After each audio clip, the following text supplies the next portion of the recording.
ఈ పాపని ఎవరైనా చూసారమ్మా? లేదు సార్, ఈ పాప ఎవరో మాకు తెలీదు సార్. నా పాప నాకు చెప్పకుండా ఎక్కడికి వెళ్ళదు సార్.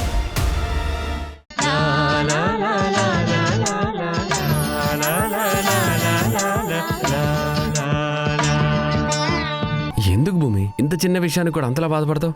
అదేంటి బావా, ఎన్ని దెబ్బలు తగిలాయి, ఇది చిన్న విషయం అంటావేంటి? సర్లే, జరిగిపోయింది ఏదో జరిగిపోయింది. నువ్వేడిస్తే నాకు బాధ అనిపిస్తుంది. అయినా నువ్వు తన బండి మీద వెళ్ళడం ఎందుకు? నీకు బయటికి వెళ్ళాలనిపిస్తే నువ్వు హ్యాపీగా వెళ్ళొచ్చు కదా. అది కాదు భూమి, తనేదో సరదాగా రమ్మంది కదా అని వెళ్ళాను, కానీ ఇలా జరుగుతుందని నేను అనుకోలేదు. అన్నీ నువ్వు సరదాగానే తీసుకుంటావు. చూడు ఇప్పుడేమైందో. ప్రతి విషయానికి బాధపడతావు అనుకున్నాను, కానీ మరీ ఇంత సెన్సిటివ్ అనుకోలే. నేనేం రాయిని కాదు బావా, నాకు కూడా ఒక మనసు ఉంటుంది.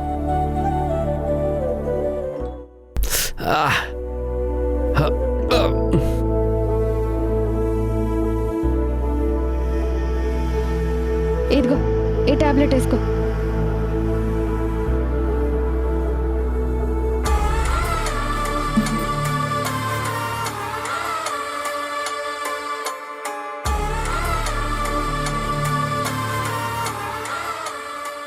ఇంక నువ్వు భయపడవలసిన పనేం లేదమ్మా, ఏమీ జరగదు. అంత తేలిగ్గా ఎలా తీసుకుంటాం డాడ్? అక్కడ చూసింది జానకి, అదంత ఈజీగా వదిలేస్తుందని నేను అనుకోవడం లేదు. జానకి చూసినంత మాత్రాన ఏమీ జరగదమ్మా. దెబ్బ తగిలిన వాళ్ళు బయటకొచ్చి చెప్పాలి. మీ కూతురు వల్లే మాకిలా జరిగిందని చెప్తేనే కదా తెలుస్తుంది. కానీ ఆ ఇంటి వాళ్ళు బయటకొచ్చి ఒక్క మాట కూడా మాట్లాడరు, జరిగిందేది చెప్పరు. వాళ్ళు నోరు మూసుకుని ఉంటారు తప్ప ఏమీ చెప్పరు. అవునా? ఎలా డాడీ?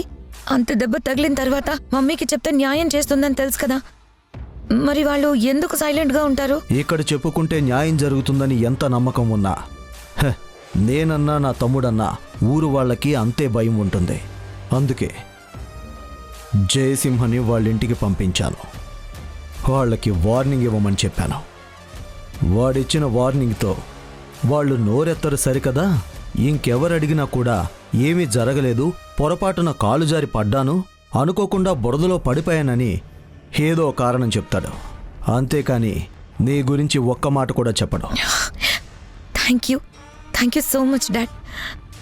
నాకేం జరుగుతుందో అని ఎంత భయపడ్డానో తెలుసా? ఇప్పుడు నీ మాటలు విన్నాక నాకు కొంచెం ధైర్యం వచ్చింది. నిజంగా మమ్మీకి ఈ విషయం తెలియదు కదా? చెప్పాను కదమ్మా, నువ్వంటే నాకు ప్రాణమని. నీ జోలికి ఎవరైనా వస్తే వాళ్ళ ప్రాణాలు తీసేస్తాను. అంతేకాని నువ్వు బాధపడే పని నేనెందుకు చేస్తానమ్మా? నువ్వు ధైర్యంగా ఉండవు.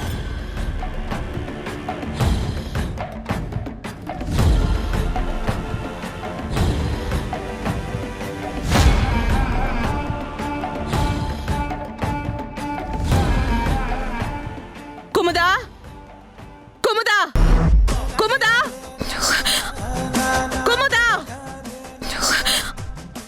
డాడీ, మమ్మీ ఇంటికి వచ్చేసింది. చూసారా ఎంత గట్టిగా అరుస్తుందో? అంటే తనకి నిజం తెలిసిపోయిందంటారా? ఎందుకమ్మా అనవసరంగా భయపడతావు? నేను చెప్పాను కదా, దెబ్బ తగిలిన వాళ్ళు బాధపడతారు తప్ప నీ పేరు బయట పెట్టరు అని. ఆ ఏర్పాట్లన్నీ నేను చేశాను. ఇంకా ఏ ఇబ్బంది లేదు. వెళ్దాం పద.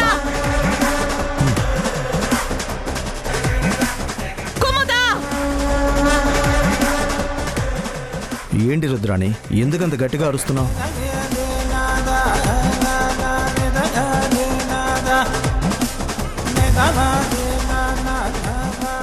ఏంటి మమ్మీ, ఎందుకలా అరుస్తున్నావు? నేనెందుకలా అరుస్తున్నానో నీకు తెలీదా? నువ్వెందుకు అరుస్తున్నావో తనకేం తెలుస్తుంది? నేను అడిగింది నా కూతుర్ని, తను సమాధానం చెప్తుంది.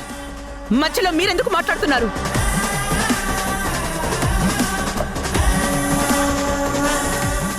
అడుగుతున్నాను కదా, చెప్పు. లేదు మమ్మీ, నేనేం చేస్తాను? ఇంట్లోనే ఉన్నాను, బయటికి కూడా వెళ్ళలేదు.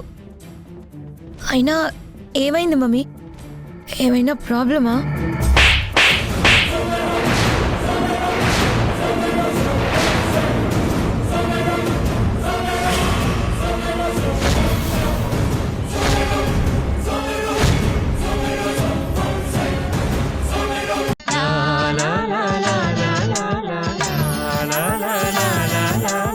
మీ ఆయనకి యాక్సిడెంట్ జరిగిందని, అది కుముద చేసింది అని తన మీద నేరం మోపడింది. నిజమేనా?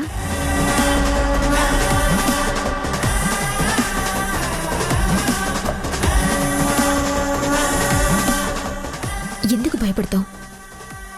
నిన్న జరిగిందేంటో నీకు తెలుసు కదా. మీ ఆయనకి నేనే కదా ట్రీట్మెంట్ చేసింది, నేనే కదా నిన్న మీ ఇంటికి తీసుకొచ్చింది. ఇప్పుడెందుకు భయపడుతున్నావు? మరి ఏం జరిగిందో ధైర్యంగా చెప్పు. నువ్వు మాట్లాడుకో. అన్యాయం వాళ్ళకి జరిగిందని నువ్వే చెప్పావు కదా. మరి జరిగిన వ్యక్తి ఎందుకు మౌనంగా ఉన్నారు? ఇంకా మీకు అర్థం కావడం లేదా? వీళ్ళు ఒక్క మాట కూడా మాట్లాడటం లేదంటే దాని వెనకాల ఏం జరుగుంటుందో మీరు ఊహించలేరా? అంటే ఏంటి నీ ఉద్దేశం? మా ఇంటి నుంచి ఎవరైనా వెళ్ళి బెదిరించారనా? మీరు కరెక్ట్గానే చెప్పారు. ఇదిగో ఈ జయసింహ వెళ్ళి వీళ్ళని బెదిరించాడు.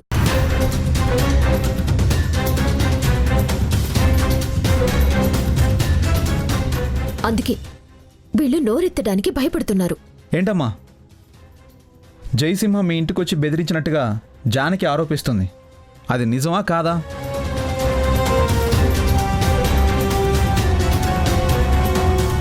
మీరు మౌనంగా ఉంటే ఇక్కడ న్యాయం ఎలా జరుగుతుంది? నిజం ఎలా తెలుస్తుంది? ధర్మపీఠం దగ్గరికి వచ్చాక నిర్భయంగా మీకు జరిగిందేంటో చెప్తేనే కదా మేము న్యాయం చేయగలుగుతాం. జానకి ఇన్ని నిందలు వేస్తోంది.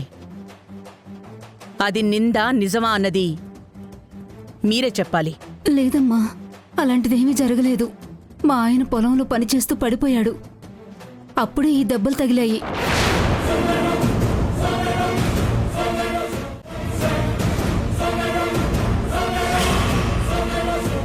ఇప్పుడు చెప్పు జానకి, ఏ వ్యక్తికైతే దెబ్బ తగిలిందని నువ్వు చెప్తున్నావో అతని భార్యే అతను పొలంలో పడిపోయాడని చెప్తుంది. ఆ ఇంట్లో వాళ్ళు ఏమీ జరగలేదు, వాళ్ల పొరపాటు వల్లే జరిగింది అన్నట్టు మాట్లాడుతున్నారు. నువ్వేంటి తప్పు జరిగింది, సాక్ష్యం ఉందని మాతో చెప్తున్నావు? మీ కళ్ళకి అందరూ మంచిగానే కనపడతారు, కానీ మీకు తెలియకుండా ఎవరు ఎలా ప్రవర్తిస్తున్నారో చెప్పడానికి ఇదే నిదర్శనం. వీళ్ళలాగే చెప్తారు, ఎందుకంటే వీళ్ళని ఆ స్థాయిలో బెదిరించారు.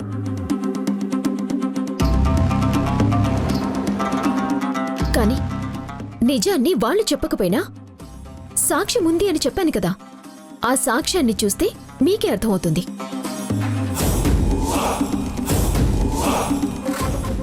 సాక్ష్యం ఉంటే చూపించు.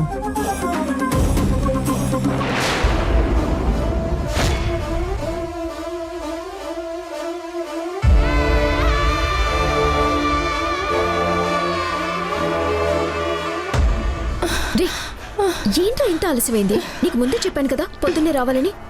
ఫోన్ తీసుకొచ్చావా? తీసుకొచ్చాను జానకి, కానీ ఏంట్రా కానీ? ఇప్పటికీ ఆలస్యమైంది. చూడమ్మా, నువ్వు ఎవరికో భయపడి నిజాన్ని దాచొచ్చు, కానీ తప్పు చేసిన వాళ్ళు తప్పించుకోలేరు. సాక్ష్యం నా చేతిలో ఉంది. ఈ ఫోన్లో నరసింహల్ని కుముద యాక్సిడెంట్ చేయటం మొత్తం రికార్డ్ అయ్యింది. మీరే చూడండి.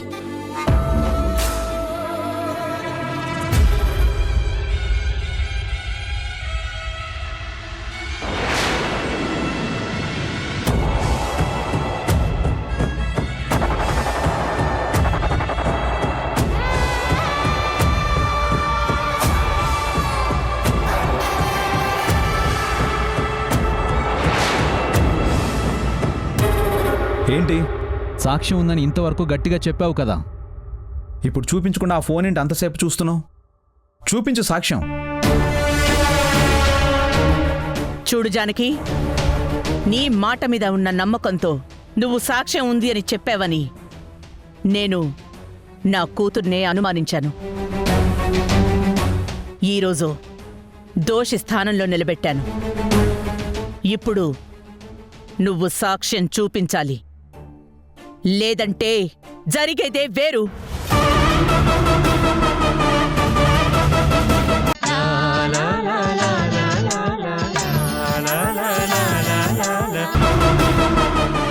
నా పెంపకానిది అనుకోవాలా, రక్తం అనుకోవాలా? రుద్ర, నువ్వు అనుమానిస్తున్నది నా వంశాన్ని. అయినా నా రక్తం తప్పు చేస్తుందని నీతో ఎవరు చెప్పారు? మీరే! మర్చిపోయారా? ఏ సందర్భంలో చెప్పారు గుర్తు చేయాలా? భూమి విషయంలో మీరు నాకు చెప్పిన మాట ఏంటి? తను భయంతో పెరిగింది, అది తన వల్లొచ్చిన తప్పు కాదు. దక్ష తనకి ప్రాణం పోసినా తన తండ్రి రక్తం తన ఒంట్లో ఉంది కాబట్టే భూమి ఎలా ప్రవర్తిస్తుంది అని మీరే చెప్పారు. మరిప్పుడు కుముద ఒంట్లో ఉన్నది మీ రక్తమే కదా? మీ రక్తం తప్పు చేసిందని ఇప్పుడు నేననుకోవాలా? తల్లిగా సరిగ్గా నేను పెంచలేకపోయానని ఆ తప్పుని నేను చూపించుకోవాలా? ఏం చెయ్యాలి? నేను ఆ ఇంటితో బంధాన్ని, అనుబంధాన్ని అన్నిటినీ వదిలేసుకుని వచ్చాను. మరప్పుడు నా కూతురు ఈ ఇంటి మనిషి అవుతుంది. అలాంటి తన్ని నువ్వు తప్పు పట్టడం నేను అంగీకరించను. దీక్షితులు గారి ఇంట్లో పెరిగిన జానకి న్యాయాన్ని నిలబెట్టడం కోసం ఇప్పటికీ చేసిన ప్రయత్నాలు ప్రశంసించేలా ఉన్నాయి. ఈ వంశంలో పెరిగిన కుముద చేసిన పనికి ధర్మపీఠం తల వంచుకుని నిలబడింది. దీన్నే అంటారు దోషం ఎవరిదంటారు? ధర్మపీఠం అనేది అధికారం కాదు, జనాల నమ్మకం. తప్పు జరిగింది అంటే అక్కడికొచ్చి చెప్పుకుంటే న్యాయం జరుగుతుందనే నమ్మకం. ఈ ప్రపంచంలో దేన్నైనా పోగొట్టుకోవచ్చు గాని నమ్మకాన్ని మాత్రం పోగొట్టుకోకూడదు. ఒక్కసారి నమ్మకం పోయిందంటే ప్రాణం పోతుందన్నా సరే ఆ మనిషిని నమ్మను. ఇప్పుడు నేను ఆలోచిస్తోంది నా పెంపకం గురించి, నా కూతురు చేసిన పని గురించి. నా తప్పేం లేదంటే నువ్వెందుకు నమ్మడం లేదు?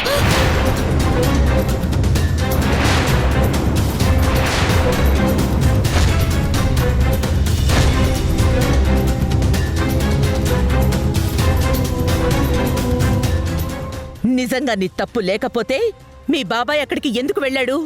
అతన్నెందుకు బెదిరించాడు? మీ నాన్న చెప్పారని మీ బాబాయ్ ఎలా చెప్పగలిగాడు? దానికి సాక్ష్యం జానకి చూపించింది. దానికి నువ్వేం సమాధానం చెప్తావు? వాళ్ళు కావాలనే నా కూతుర్ని ఇరికిస్తున్నారు. అందుకే వెళ్ళి బెదిరించమన్నాను.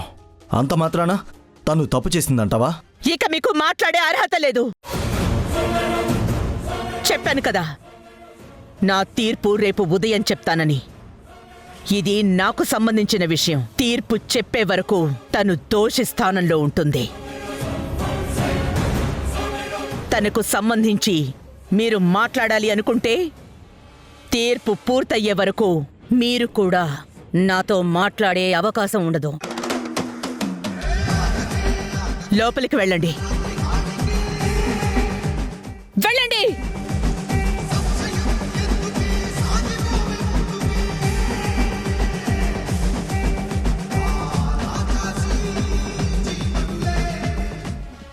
మీ ఆదర్శాన్ని పుణికి పుచ్చుకున్న నేను మీ మాటలని శాసనంగా మార్చుకున్నాను. అందుకే మీ కూతురుగా రేపు నేనొక చారిత్రాత్మకమైన తీర్పు ఇవ్వబోతున్నాను.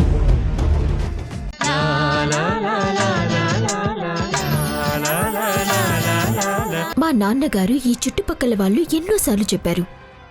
ఇప్పుడు మీరు చెప్పబోయే తీర్పు ఖచ్చితంగా ఒక చరిత్ర అవుతుంది.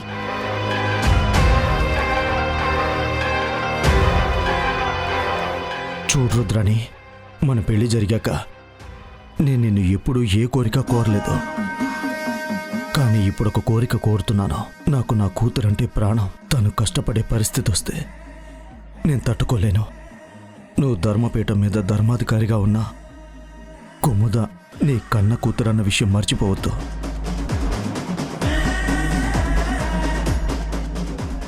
వదిన గారు, బెదిరించిన మాట నిజమే, కానీ ఏదో తప్పు చేయాలని కాదు.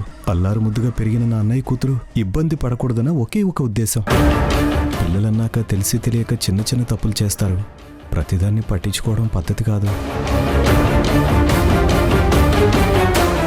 ధర్మపీఠం ముందు నిర్ణయం కోసం ఎదురు చూడాలి. అంతేకాని మీరు అలా చెప్పాలి ఇలా చెప్పాలని ఎవరు శాసించడానికి వీల్లేదు.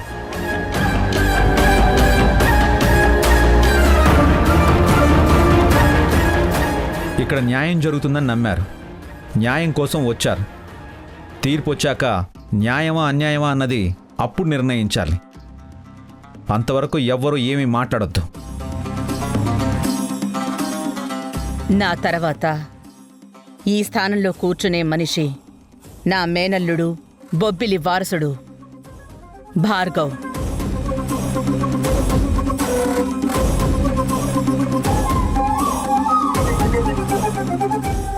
తను ఈ మధ్య కొన్ని తీర్పుల్లో చూపించిన ప్రతిభను ప్రశంసించకుండా ఉండలేకపోయాను. కొన్ని విషయాల్లో తీర్పు చెప్పలేము అనుకున్నప్పుడు చాలా సునాయాసంగా బాధితులకి న్యాయం చేశాడు. అప్పుడే నేను తన నుంచి కొన్ని విషయాలు నేర్చుకున్నాను. తీర్పు చెప్పేటప్పుడు అన్ని వైపుల నుంచి ఆలోచించాలి, 1కి 10 సార్లు ఆలోచించాలి అని. అందుకే నిన్ననే తీర్పు చెప్పాలి. నేనొక రోజు సమయం తీసుకుని ఈరోజు నా నిర్ణయం చెప్పబోతున్నాను.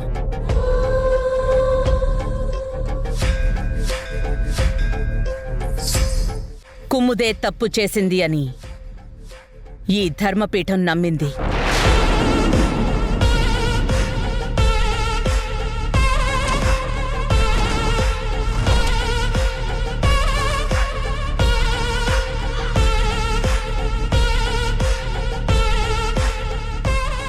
సాక్ష్యాన్ని మాయం చేసి, వ్యక్తుల్ని బెదిరించి, నిజాన్ని దాచే ప్రయత్నం చేసిన జయసింహని ఈ ధర్మపీఠం దోషిగా నిర్ణయించింది.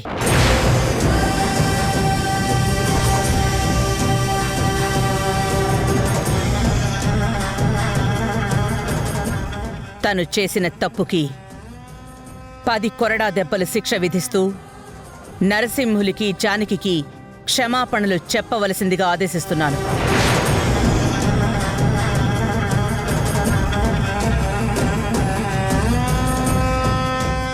నేరం చేసిన వాళ్ళకన్నా వాళ్ళని సమర్థించిన వాళ్ళకు కూడా శిక్ష పడినప్పుడే ఇలాంటి ప్రయత్నం ఇంకెప్పుడు ఎవరూ చేయరు.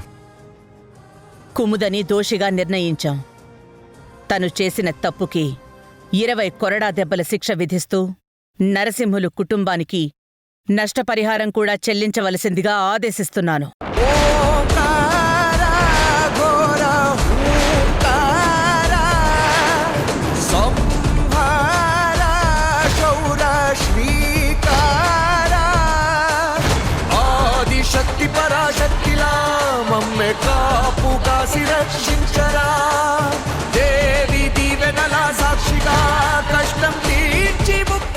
రుద్రాణి గారు, మీ తీర్పుని నేను ఒప్పుకోను.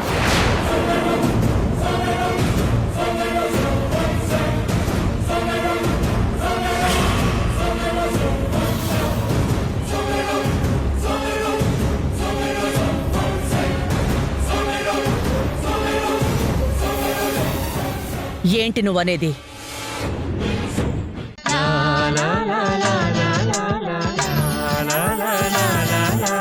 ఇంకొకసారి ఇలా జరిగిందంటే మాత్రం మిమ్మల్ని కూడా నేను క్షమించను. అది గుర్తుపెట్టుకోండి.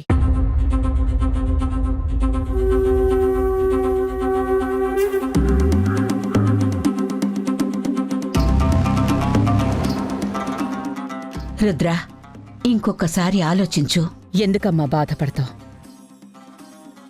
చెప్పాను కదా, నేను చేసిన దాంట్లో తప్పేమీ లేదు. 32 గ్రామాల దృష్టిలో న్యాయం నిలబెట్టిందాన్నయ్యాను.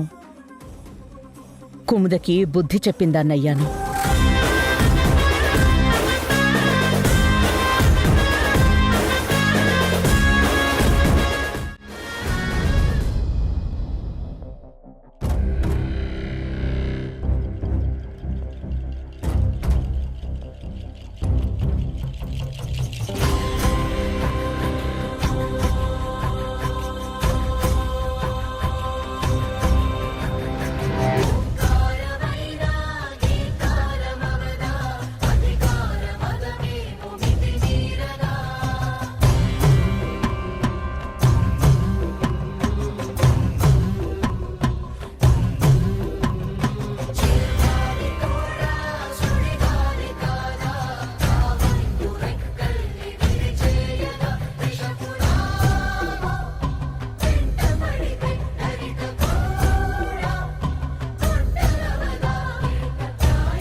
దాక్షాయిని,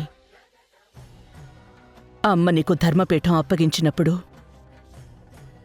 నా మీద కోపంతో అధికారాన్ని దూరం చేయడానికి నీకీ బాధ్యత అప్పగించిందని నీ మీద కోపాన్ని పెంచుకున్నాను. కాని ఇది కిరీటం కాదని, ఎంతో పెద్ద బాధ్యత అని అక్కడ కూర్చున్న తర్వాతే నాకు తెలిసింది.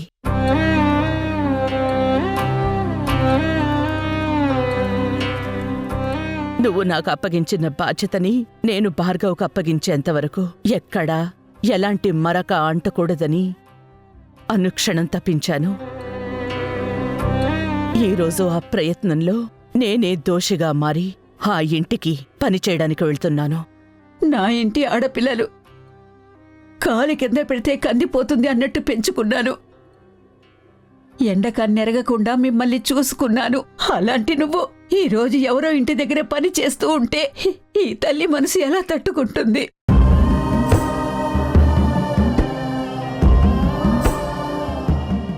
అమ్మా, నా మీద నీకు మమకారం ఉంది, మరి నా కూతురి మీద అభిమానం ఉంటుంది కదమ్మా.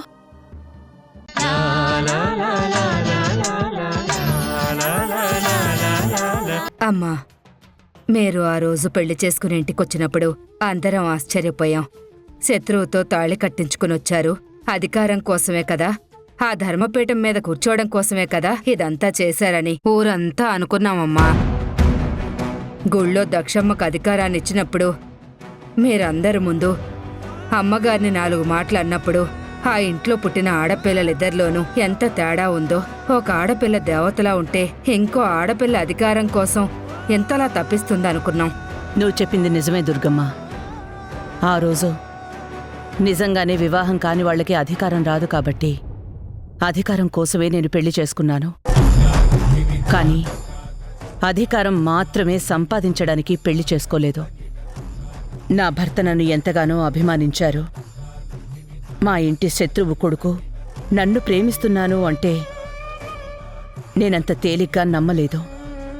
కాని ప్రాణత్యాగానికి కూడా సిద్ధపడ్డా మనిషి. అందుకే ఆయన ప్రేమని గుర్తించాను, ఆయన్నే పెళ్లి చేసుకున్నాను. తర్వాత నాకు రావలసిన అధికారాన్ని నా చెల్లెలికి అమ్మ ఇచ్చిందని నాకు కోపం వచ్చింది. అందులోనూ ఎలాంటి సందేహం లేదు. అయితే తర్వాత నేను అర్థం చేసుకున్నాను, అధికారం అనేది ఆస్తి కాదు, హక్కుతో రావాలి. అది అందరి మన్ననలతో రావాలి అని దక్షని చూశాక నాకు అర్థమైంది. ఒక మనిషిని నమ్మడం అంటే అది మామూలు విషయం కాదమ్మా. కానీ ఆ మనిషి గురించి పూర్తిగా తెలుసుకున్నాక మనకు తెలియని విషయాలు ఇంకా ఏమైనా ఉన్నాయేమోనని ఆలోచించాలి కదమ్మా. నేనలా కూడా ఆలోచించాను. ఆయనకెన్నో రకాలుగా పరీక్షలు పెట్టాను. చివరికి మా పెళ్లి జరిగాక కూడా అందరూ ఆయన్ని నమ్మకపోతే నా ఇంటి ముందే ఆయన కొరడాతో కొట్టుకుని ప్రాణాలు తీసుకోవడానికి సిద్ధపడ్డారు. ఏ వ్యక్తి తన ప్రాణం కన్నా ఎక్కువగా ఎవ్వరినీ ప్రేమించరు. కానీ నా భర్త మాత్రం తన ప్రాణం కన్నా ఎక్కువగా నన్ను ప్రేమించారు. అలాంటి వ్యక్తిని నమ్మకుండా ఎలా ఉంటాను? అందుకే మారిన మనిషి గురించి నమ్మాను. నా చెల్లెల్ని చూసి నలుగురితో ఎలా ఉండాలో నేర్చుకున్నాను. అలా నిన్ను నమ్మించారు తల్లి, మారలేదు. మీ చెల్లెల కూతురు ఊపిరి తీసేయమని నాకే చెప్పారు. అందుకే కదా జానకిని ఇంటి నుంచి దూరంగా తీసుకెళ్లాలనుకున్నాను. దీక్షితులు గారి దగ్గరికి ఆ దేవుడు చేర్చాడు. ఆ నిజాన్ని ఇప్పుడు మీ దగ్గర చెప్పాలని వచ్చాను. కానీ మీ భర్త గురించి మీరిలా మాట్లాడుతుంటే ఏ పరిస్థితుల్లో నేను మీతో చెప్పలేను. ఏంటి దుర్గమ్మ, ఏదో ఆలోచిస్తున్నట్టున్నావు?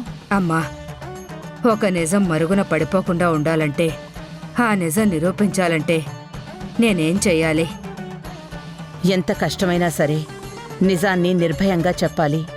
దానికి నిదర్శనం జానకి. తనకి ఏం జరుగుతుందో అని ఆలోచించలేదు. తర్వాత పరిస్థితి ఎలా ఉంటుందని కూడా తను ఊహించలేదు. ఒక కుటుంబానికి న్యాయం చేయడం కోసం నిజాన్ని ధైర్యంగా చెప్పింది. ఆ ధైర్యం ఉన్నప్పుడు నిజం ఎంత కఠినమైందైనా చెప్పొచ్చు. ఎన్ని సంవత్సరాలు నేను దాచుకున్న నిజాన్ని మీతో చెప్పాలమ్మా. కానీ దాన్ని మీరు ఎలా తీసుకుంటారో ఎలా అర్థం చేసుకుంటారోనని నాకు కొంచెం భయంగా ఉందమ్మా. ఆ నిజం మీద నీకు నమ్మకం ఉంటే నేను ఎలా అనుకున్నా సరే నువ్వు నాతో చెప్పొచ్చు. అందులో ఆలోచించడానికి ఏమీ లేదు. అమ్మా, నేను చేసే వృత్తి మీద ఒట్టేసి చెప్తున్నాను. నేను నమ్ముకున్న దేవుడి మీద ఒట్టేసి చెప్తున్నాను. నా కుటుంబం మీద ఒట్టేసి చెప్తున్నాను. ఇప్పుడు నేను చెప్పే మాట అక్షర సత్యం. నా మాట మీద మీకు నమ్మకం కుదరకపోవచ్చు. ఆ రోజు జరిగిన దానికి సాక్ష్యాన్ని చూపించమంటే చూపించలేను, కానీ నిజాన్ని మాత్రం దాచలేక మీ దగ్గర చెప్తున్నానమ్మా. అది హలో, అవునా? ఇక్కడికి వస్తున్నారా? సరే, అమ్మగారికి నేను చెప్తాను. అమ్మగారు, విక్రమ్ సింహ గారు ఇక్కడికి వస్తున్నారంట. మా ఇంటికి వెళ్తే మీరు ఇక్కడున్నారని చెప్పారంట. ఆయన ఇప్పుడు ఇక్కడికి వస్తున్నారు.